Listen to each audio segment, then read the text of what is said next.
welcome to my channel Mispronounced Adventures. My name's Alex and welcome to a security and camera upgrade video. So for the last 3 and a bit years of having this van, I've wanted an external camera system for security and help with filming. I've had a camera system based in the cab and the habitation, which I use quite a lot when I'm away from the vehicle. I can turn it on and if anything moves around, I get notified. And in the past, I actually captured a few events, like the Norwegian customs staff searching my vehicle, or the time I got caught in an Arctic storm and I had the van thrown around a car park. But I haven't had many external options, aside the dash cam and the rear view camera. For a while, I've been looking for a system where I could have external cameras, which are useful for seeing what's going on from a security point of view, and in the case of an interesting event during one of the trips, I can pull the footage and use it. Now, I'm not necessarily talking about 4K high quality footage, but to capture some of the things which happen is quite a nice option. During the last Arctic trip when I was hanging out with Ads, I noticed he had a camera system in his van and I like the look of it. It had 4 channels, a screen, and one of the more important features to me, I could log in remotely over the phone and the vehicle's network connection and see what's going on. So when I got back, I had a look into that company and I ordered myself one. This video isn't a collaboration, I bought the kit myself. The prices range massively. The option I've gone for is with 8 cameras and a 1TB internal SSD and the ability to connect to it via Wi-Fi and a few other bits and bobs as well. And a 10-inch IPS display. There are cheaper ones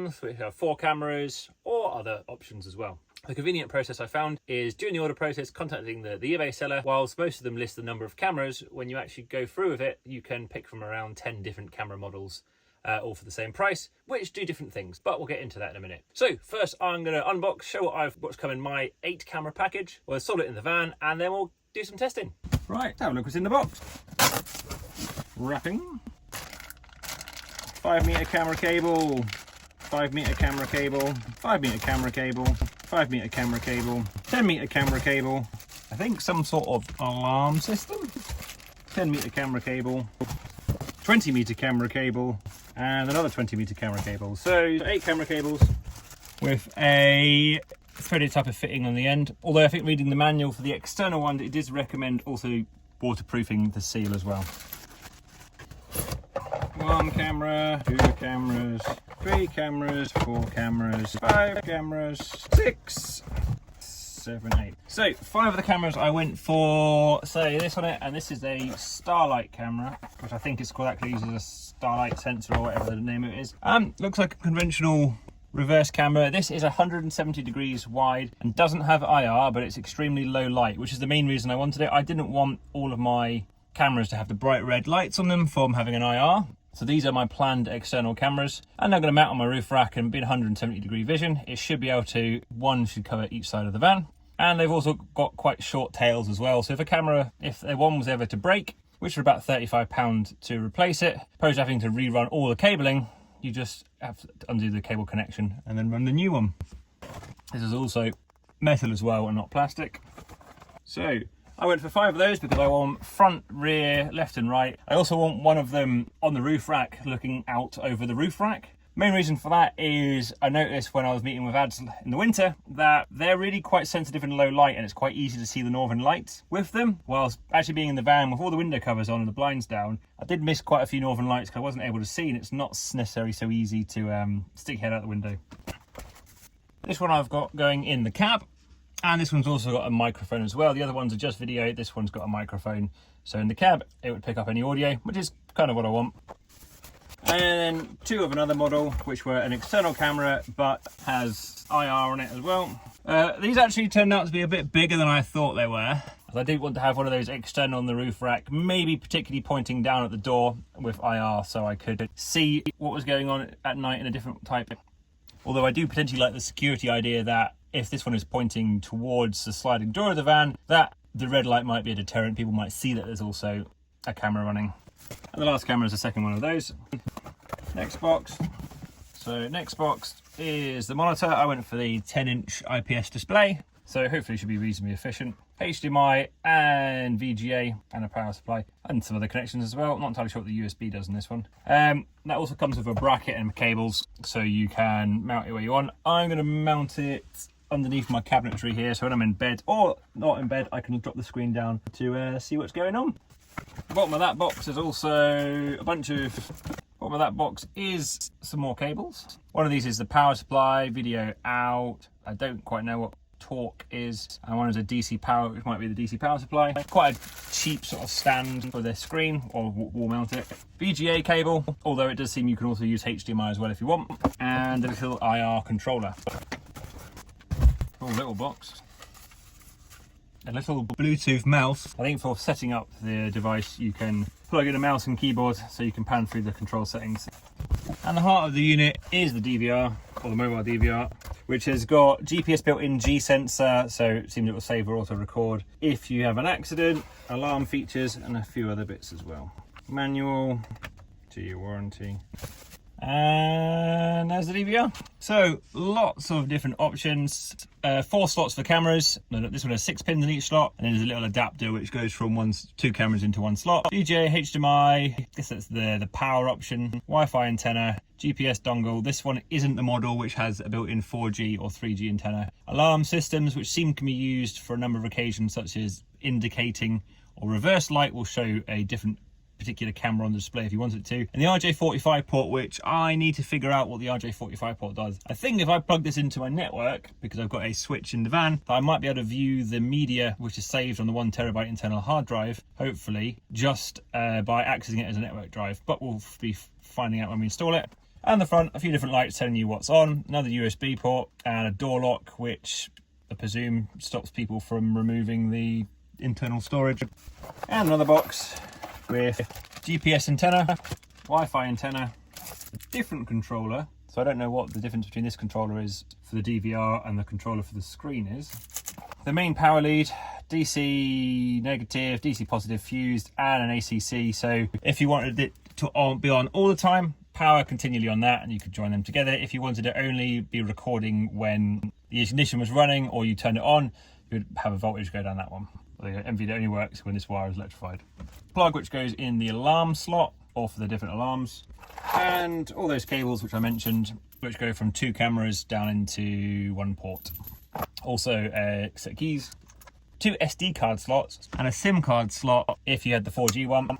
This can come without storage, and you can put 2 SD cards in it for storage. You can have a normal conventional hard drive, you can have SSDs. So looks to be quite a reasonably versatile bit of equipment. Right, where we mounted it. This is my big gland on the roof where loads of my cabling come in, and it's going to be where all of the cabling for the cameras comes in. But this cupboard is quite full, which would have been nice to plug it back there. So I think since I've got my router on there and there's a nice big gap up here, I'm going to probably mount this DVR back here so I can sort of fiddly access the ports at the back of it. It's out of the way, but I can still see the lights and what's going on, and I can run all the cables that way. So I think first job is going to be get all the power wires and everything else in position to be installed, and then once I've done that, we'll start putting the cameras on. All right, that should be all I need for stage 1. DVR, power supply, screen power supply, screen cable, and Wi-Fi antenna, GPS antenna. Get this started. So power cable for the whole system. Right, power cable done, they can get run, and this extra cable is for an on-off switch for when I can find one, which has got a little LED to tell you it's powered on or not. So that's step 1 done. Power supply run. Right, now let's get the DVR mounted. Well, I was going to do the last screw, but I can't do it from this angle with the camera in the way. So, mounted up on the wall, we've got the screen, AV cable in, the power cable with switch, and starting to get the cable which sorts the power to the screen in. Took me internet off just temporarily, just so I could get that mounted. Right, well I guess we can get it turned on for the first time. If we run the power cable to the screen, and also just put in the VGA cable. Right, well if I flick the switch here, it should turn on. Right, nothing on the screen, but the power's turned on. Nope. Well, there we go. No channels yet, but that's fine, there's no cameras plugged in. Let's just plug in a camera. Put this in AV1. Well, there we go. There's a little, can I make it do a screen? That's volume, didn't really know it had volume. Source. I don't know if it's the screen or DVR we want. Okay, well we're getting there. I don't really know what the password is. What's the password?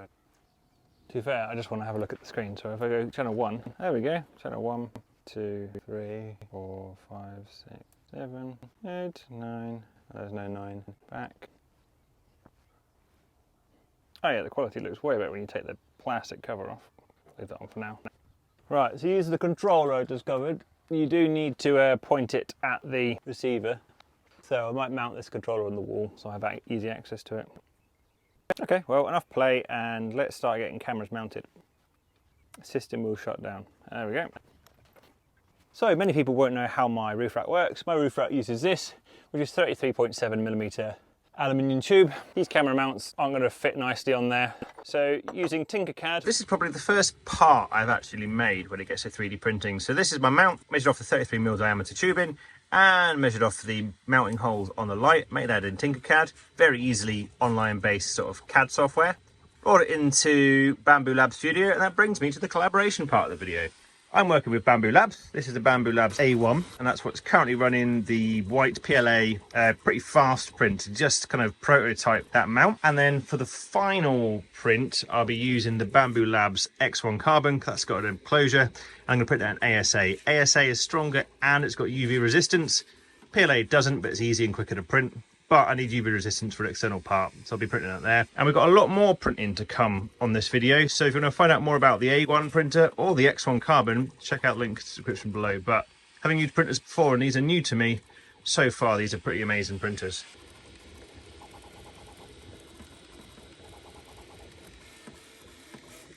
The printer, I printed this in ASA, which is got some UV resistance. Camera mounts onto bottom of that, and then that gets cable tied with big cable ties at the bottom of there, and I basically made myself a mount, really. Right, let's get some of these prepared. There is also, if you loosen these bolts first, there is some movement in the camera lens, so you can play around and get them sort of positioned how you want them, and then tighten them up. There you go, one mounted camera, and then it will go on there. First one. It's got a ladder. Right, well, let's plug back in again and have a look, see how it looks. Right, we've got it on. Channel 1. It is flipped at the moment, so menu, there's no password at the moment. Apply, display. Channel 1, flip vertically. Oh, then you go down to apply, exit. I should have flipped it vertically. I didn't flip it. All right, let me get back and have a go. Okay, so read the manual. You have to reboot the DVR for the actual settings to take place. So rebooted. Now turn it back on again. There we go. Cool. Not exactly straight, but I will tweak that and sort it out. Although I can take the film off. That's a lot clearer. The connections itself don't have a waterproof seal on them, like an O-ring, but it does come with this slip jacket, so slipping that over, since it stretches, should make a nice waterproof seal. Right, I'm going to get on with mounting the other ones, get those on, get them level, and then we'll come back for actually running the wires. Right, first of all, our camera's set up, rear, front, left, right. I do need to take some of them off actually and change the ball, change the angle of the lens, because the horizons are not straight on those two, but were by default on those two. But I can go fix that, but let's run some cabling. At the minute, I've just got the cabling trailing throughout the van before I put them in their final positions. The front one we've gone for on there, so let's start running the cables. My gland is where a lot of my cables run into the vehicle. It's currently all full, my auxiliary lighting bar, this end one, but I've bought another one which I'm going to unscrew those into, join it onto those two, so we made it into a larger gland, glue that to the roof. This one has a big hole where all the cables go inside, and then I can run all the new cables in that way. Done. Next one bridged, so now, well, those two bridged, and that's just glued down. That's the hole, so now I can start running the actual cables through into the gland, and then through the bridge one, and then down into the hole and out into the back of the cupboard. Well, that took longer than anticipated, but all the cables are now in. Put the tops back on, and then I can go inside and start organising it all. Right, lids those back on again. I can go inside. So the wide angle cameras don't really show too much when there's almost no light outside. Daytime great, but I think fitting the IR cameras will definitely help in this situation. Right, it's a few days later. I'm currently at one of the van festivals. This one's very nice, but they just lent it to me for the evening. Fit the camera because it's interesting to see what's going on there. Thought, since I'm at a festival, might as well spend some time doing projects opposed to doing festival related things. So I'm going to put the Wi-Fi on so I can then connect that to the Wi-Fi, and I should be able to use their app to see what the cameras are doing remotely. And Wi-Fi just goes into that one there. And I guess that's where the Wi-Fi actually is. Right, Wi-Fi antenna is now installed. So let's see if we can get it connected to the Wi-Fi.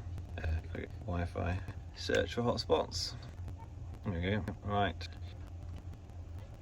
let me type in my password. Right, it's a few weeks after the last little bit, and I've had the 4 360-degree cameras set up, well, 170-degree cameras set up in the roof one, and I wanted to put the other cameras on. So 2 of the other external cameras I wanted for were IR. The 100 and the really wide angle ones are great in good light and actually really good in low light as well. It really pushes up the ISO, I'm going to presume, and you can see really well. But when there is no light, so like a wild park up, you can't see anything on them. I want to put 2 of these on, one on either side of the vehicle, on the very back corners pointing forward, so it's sort of looking forwards down the side of the van and out. And if you want a security point of view, they are going to have that red IR light on it, so people would see that there's a camera there. However, how do I attach this to my roof rack? Once again, I went into Tinkercad. I think I'm starting to get the gist of it.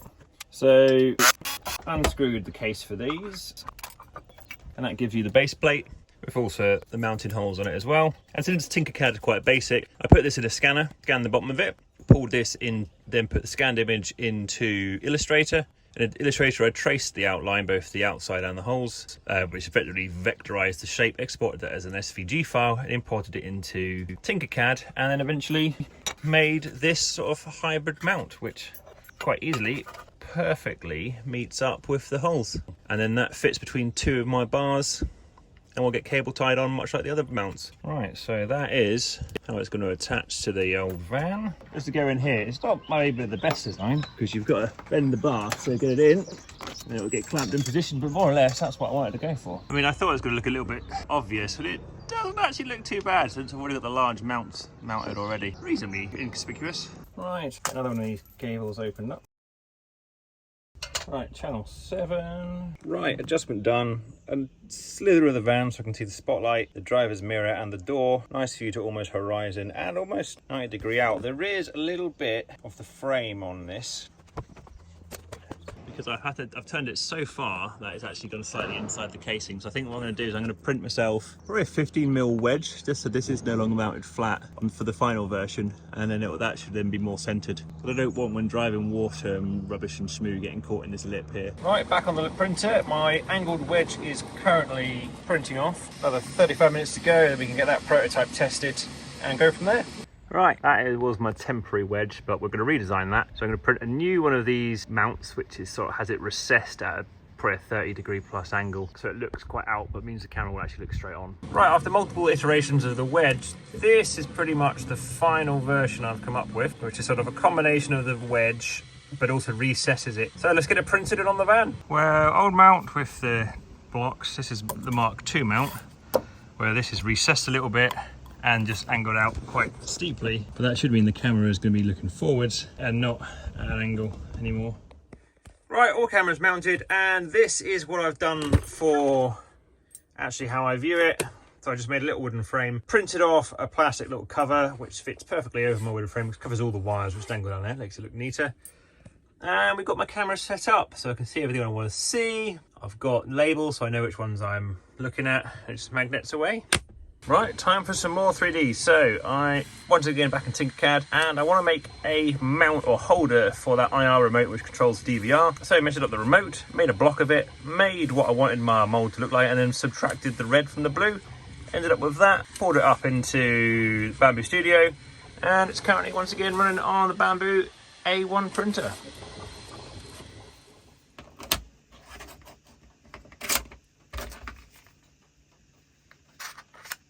Quite happy with that. Right, another little extra I'm doing. This is a IR transceiver and receiver powered by USB for this remote.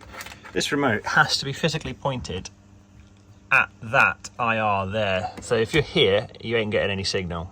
If you're here, it's got to be right at it, which is a real pain in the ass. But IR receiver, on the other hand, this one near the IR bit on the unit up there, that one I'll probably put somewhere up here for the screen, so it's easy to just point it in this general direction opposed to having to be very specific on the receiver itself. It just feels more natural to point a controller at a screen to change things than it does to look at a screen and point at that. Receiver all mounted, and it's sort of come up with the best of both worlds. So that's mounted up here now with the bracket I made, and actually mounted on here, the IR will hit that, so you can lie in bed and I can do it by touch. It's because I don't want to get the controller out if I'm in bed and want to see a particular camera, or I can just take it out and then I can just view it that way and view it other bits like that. So best of both worlds, take it out, point it at the screen, or if I'm in bed, it can just be running off there. And the IR receiver is USB powered and there's a USB port on the front, so I'm just using that. Right, next up important bit is power consumption. So this is a device which will probably be running 24/7, so power consumption is quite important. At the minute, I've just got my amp meter clipped on the power wire, and it is 0.5 of an amp with the screen off, which is most of the time. Turn that screen on, there we go. Power usage has gone up to 0.75 of an amp. And later on tonight, when it's dark, when the IR for these two lenses is on, we'll be able to see. Right. IR cameras are on. And with the IR on, it uses 1.8 amps, which is actually considerably more. So this is really only relevant because I've got a setup which uses 5 wide angle cameras and then 4 with IR on. And with the screen off, 1.4 amps. But this is also a good example of showing how well that these cameras work in low light, but not no light. So it's dark enough for the IR to be on, and well, that's it out there at the minute. So let's do some maths. Let's average it out as 12 hours of daylight versus 12 hours of nighttime, which means IR off and IR cameras on. If you had more cameras, this would be completely different. Obviously that's not correct. We live in the UK and our daylight times change throughout the year. Let's average it. And to do that, here's the maths on the screen now. So with my configuration, sub 20 amp hours per day, which for some people would be quite a lot. I've got quite a large lithium battery bank, so it's not too much.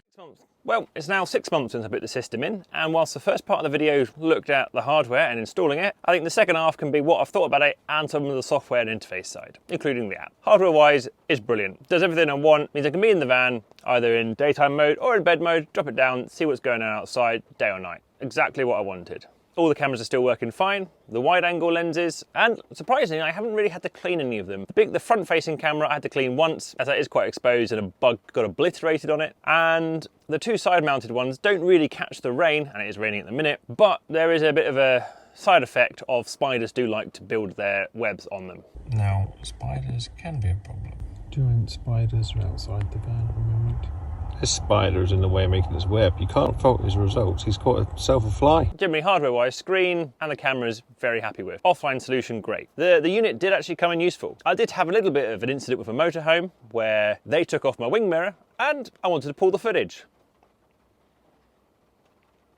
Also, definitely the motorhome's fault. They're on the wrong side of the road, not me. This is where I discovered a few of the issues. Software-wise, to be fair to the unit, the software isn't designed for a general consumer, customer, everyday person use. It's more designed for trucks and buses. So it's a bit of an older looking system. It's not sleek. There are 2 ways to get footage off the unit. First off, pulling footage is not easy. After you're in settings, give it a search, and you have this very confusing system search for you to find your footage. After you've searched, which does it for the day to begin with, you can then select the hour and it will replay that. If that doesn't replay the entire thing, you then have to go to search files. After you search the files, you can then highlight a particular one you want. I've set it to do in 5-minute clumps and not 30-minute, which is default. Back up, and you could have it move to a different device, such as SD card 1, SD slot 1 or 2, or USB. Well, as I deemed that's an extremely painful way to look through the footage directly on the unit, which works if you know the exact moment you're after, but not if you're trying to scan through. I've tried a few other options. Right, I have been faffing around for a while now. The file system to view and find files in there is a bit crap or slow. The web portal is also a bit of annoying, and I wanted to connect this as a network drive, which I thought it could do, as it says network playback, but really that seems via the RJ45 port, but really that seems to be more, it gives it a connection to the internet, and then you can use their own server to connect, web server to connect to it, or use the Wi-Fi to do the same thing. I want it to be a network drive, and it does not seem that that is going to work. So put an SD card in, because well, I thought, okay, I can just take an SD card out, put it inside of my Mac, and then I'll be able to get the footage off that way. Turns out, yes, but it always prioritizes the SSD, and that's 1 terabyte. So I've opened it up, unplugged the SSD, and now it is recording to that. So hopefully I can take it off, take that out when I want, and get the files off it. And I wouldn't mind taking an SD card out, putting it in my laptop, and be able to view all the files. That works to a degree. Unfortunately, it writes in H.264 format, which my Mac can't read and preview without putting it in Handbrake to convert the individual file, and that's again a waste of time if I'm trying to search through hours of content. On Windows though, there is their own software which you can then read that file type, but for Mac you can't just press preview. So how do you get footage off it easily? Which brings me on to the app. First off, this seems to be very much set up as for a fleet vehicle. I've only got one vehicle, but it seems you could have multiple vehicles on it. And the data on here, by default, is backed up to a Joinlgo server somewhere, which you can change to be your own Windows-based server if you want, if you don't want your videos and data going elsewhere. Pretty reasonable. Or you can have the entire app stuff turned off. So select the vehicle. My vehicle, probably appreciate I'm going to blur out the location. So how do I get the footage off, which is more convenient? Playback, set a timestamp you want. So let's say everywhere between midnight and midnight last night. And I want everything from camera 1. Searches, I find this app does take a little bit of time, and I don't think that's necessarily that slow because of the internet speed of my vehicle. It's not that bad. Brings up a bunch of files very slowly. Then you can scrub through very slowly, or you can tell it to download a segment or the entire file.